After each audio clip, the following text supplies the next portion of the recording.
Hey guys, what's going on? It's Alex from Fitment Industries, and today we're going to be talking about something that's a little bit controversial. Now, there are a few things in the car community that people tend to get a little bit feisty about.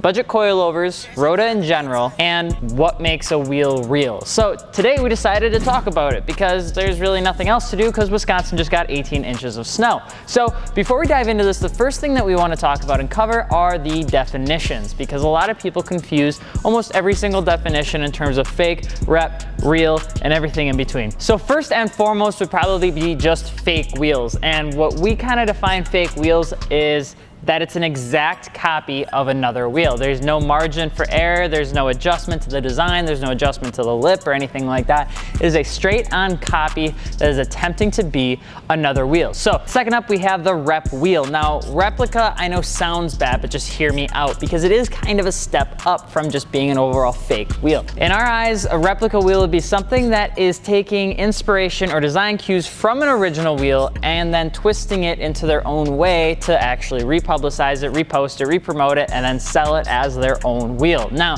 this is where that whole line in the sand can get a little hazy because there are a lot of wheels out there that borderline between being a replica wheel and being just an all-around fake wheel.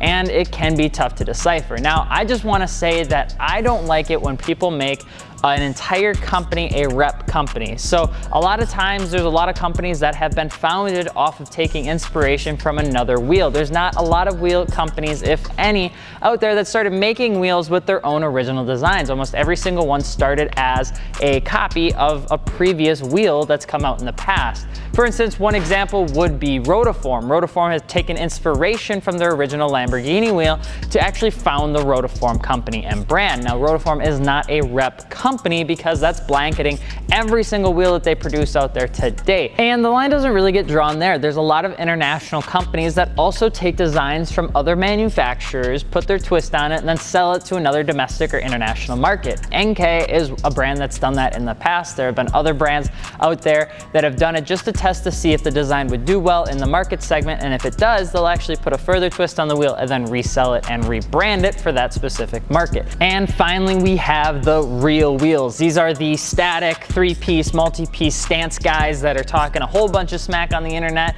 every single time they see a rotogrid get posted or something of that. Now, when we talk about real wheels, we're talking about companies like Work, Raise, Volk, Avant-Garde, companies like that that have their own original designs, their own original quality control, their all original reliability and testing and rigidity testing and manufacturing plant, and they have history, they have heritage behind the brand. So there's a difference between what we've talked about in the past and what we've talked about now, because the real wheels kind of have their own history. They're kind of like the cool kids on the block. They're the seniors in high school. They're the ones that you want to go to when it comes to going to a fraternity party. I can't believe I just called it a fraternity party. It'd be called a frat party, but you can tell how many I went to. And real wheels just are what they say they are. They're original. A lot of their designs weren't copied or mimicked from anybody because they were there when the thing first began. They're the aftermarket original company. But that's not always the case. There are original wheel companies that have taken designs in the past, but for the most part, they mostly stick to themselves. A lot of their wheel brand is pretty much similar in what they make, create, maintain, and test because it's just what they know and they know that it works. So what makes a wheel real? Three things in our eyes. I would say the design, aesthetic, the actual integrity of the wheel, and the company's reputation. So the first one would be design. Now, there's only so many ways that you can make a single 5-spoke or double 5-spoke wheel. I'm sorry, it's just the way that it is, and it'll continue to be that way forever. But how can you make it different where you're adding step lips or concavity or different material or colors or sizing to make it unique to what you are trying to sell as a wheel company? So there are companies out there that already do that. Rhoda is one of those companies where they take a look at a design and they try to change it at least 20% before redistributing it and reselling it. And we can see how well that's going for them. I would say 50% of the wheel needs to be different. Overall design aesthetic, whether that's with step lips, designs, rigidity testing, things like that, colors, twists, and all that sort of stuff, that's really gonna make a wheel original or just different. And a lot of wheel companies are trying to get to that point. And obviously with simple designs, you can only do it so many ways, but it's something that you just have to fight when you're looking at becoming an original wheel company. The second thing is going to be the integrity of the wheel. Now, if you don't know, there are certain designs that work very, very well when the wheel is forged. But forging wheels is much different than low pressure cast or just gravity cast wheels. So when you're looking at a design that's been replicated or copied in a forging matter, and it's then put into a low pressure cast or gravity cast, you can actually have a very dangerous side effect of having non-safe wheels, because the technique on producing that specific wheel for forging is a lot different than if the material is just gravity cast or low pressure cast. So when we talk about integrity of the wheel, we're talking about the reliability, we're talking about the safety, we're talking about how is the wheel made, the strength of the wheel, what sort of testing has the wheel gone through, all sorts of reliability and just overall testing. Because it doesn't matter if you have an expensive wheel if the wheel is in fact garbage. But if you have a wheel that you can look at that looks different more than 50%, that has integrity, that's gonna really hold on to what you're supposed to do, and it's not gonna break, it's not gonna bend, it's not gonna do anything bad while you're just going up and down the road,